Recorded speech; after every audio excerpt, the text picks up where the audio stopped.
सवाल नंबर 2 में आपने अशार की तशरीह करनी होती है, जिसमें अलिफ और बे जुज होते हैं। अलिफ जुज में नज़मों से अशार आते हैं, 2 शेर आते हैं, दोनों ही की तशरीह करनी होती है।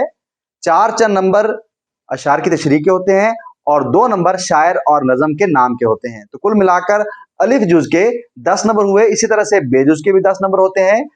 3 अशार आते हैं गजलियात में से, आपने तीनों की तशरीह करनी होती है और शायर का नाम लिखना होता है। 3 नंबर अशार की तशरीह के और 1 नंबर शायर के नाम का। तो कुल मिलाकर इस सवाल के भी 10 नंबर होते हैं। तो सबसे पहले हम हिस्सा अलिफ यानी नज़मों से दिए गए अशार की तशरीह करते हैं। हमने इस सबक में खुदा सर सब्ज रखे इस चमन को मेहरबान होकर इस नज़म को शामिल किया है। हम इसी में से आने वाले चंद अहम अशार की तशरीह करते हैं, जिसमें हमारे पास पहला शेर है। बिछा फर्शे ज़मुर्रद एहतमाम सब्ज़ा तर में सली मस्ताना वश बादे सबा अंबर फिशा होकर। फर्शे ज़मुर्रद, ज़मुर्रद खूबसूरत पत्थर का नाम है जो सब्ज रंग का होता है। एहतमाम यानी इंतज़ाम करना, सब्ज़ा तर यानी गीली घास, चली मस्ताना वश यानी सरमस्ती के आलम में हवा चल रही है, बादे सबा सुबह की हवा, अंबर फिशा होकर, अंबर एक खुशबू का नाम है, फिशा होकर यानी खुशबू बिखेर रही है।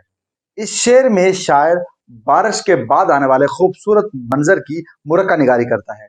शायर कहता है कि बारिश आने के बाद घास ऐसे सरसब्ज़ शदाब हो गई है, ऐसे लगता है कि जैसे ज़मुर्रद का फर्श बिछा हुआ हो।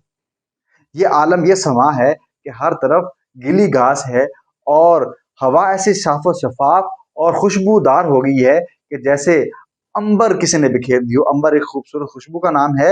इसी तरह से फजा ऐसी साफ और शफाफ हो गई है कि सरमस्ती के आलम में हर चीज उसी सरमस्ती में सरशार है। अब इस शेर की तशरीह पढ़ते हैं। चमन में बहार के आने से जो रानाई आई है, शायर इसकी मजीद तस्वीर कशी करते हुए कह रहे हैं कि चमन में सरता सर सब्जा ही सब्जा है, सब्जा शबनम में भीग कर ज़मुर्रद का फर्श दिखाई देता है। हवा मस्ती में झूम झूम कर चल रही है और हर तरफ फूलों की खुशबू बिखेर रही है। ऐसा लगता है कि चमन के खूबसूरत और दिलकश मंजर की वजह से हवा पर नशा सतारी है। अगला शेर पढ़ते हैं।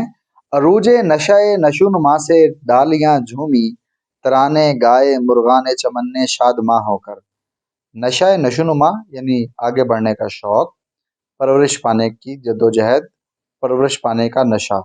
डालियां टहनियां, झूमी लहलहाना, तराने गाए गीत गाए, मुर्गाने चमन बाग के खूबसूरत परिंदे, शादमा यानी खुशी से। इस शेर में भी शायर ने बारिश के बाद आने वाले खूबसूरत मंजर की मंजर निगारी की है। शायर कहता है कि बारिश आने के बाद हर चीज जो खुश्क थी अब सैराब हो चुकी है, हर चीज की प्यास बुझ चुकी है। वो भी जो जमीन की तहों में मुर्दा हो चुके थे, अब बारिश के पानी से उनमें जिंदगी आ गई है, उनमें परवरिश पाने और नशोनुमा पाने का जज्बा पैदा हो गया है, शौक पैदा हो गया है। और जो बागात में परिंदे थे वो खुशी के तराने गाने लगे हैं, वो खुशी से चहचहा रहे हैं। वो इस खुशगवार मंजर पर, इस रहमत पर अल्लाह ताला के हजूर हमदो सना कर रहे हैं, चहचहा रहे हैं, खुशी के तराने गा रहे हैं, इस खूबसूरत मंजर से लुत्फ अंदोज हो रहे हैं। अब इसकी तशरीह करते हैं। तशरीह। मौसम बहार में पानी की फरावानी और साजगार मौसम से ज़मीन की कुव्वत नमू भी बढ़ जाती है, इसलिए महीनों से ज़मीन में मौजूद बीज भी उगने लगते हैं। शायर कहते हैं कि हर तरफ पौधों और दरख्तों की नशोनुमा में वो तेज़ी आती है कि चमन में हर चीज़ पर एक नशा सतारी हो जाता है। दरख्तों की शाखें खुशी और शादमानी से हिलने लगती हैं और बहार का मौसम परिंदों के लिए तो हर रोज़ रोज़े ईद है, हर शब शब बारात की मानद है। इसलिए पंख पखेरू चहकते फिर रहे हैं और खुश होकर गीत गाने लगे हैं, जिससे चमन की पूरी फ़ज़ा पर एक कैफियत तारी हो गई है।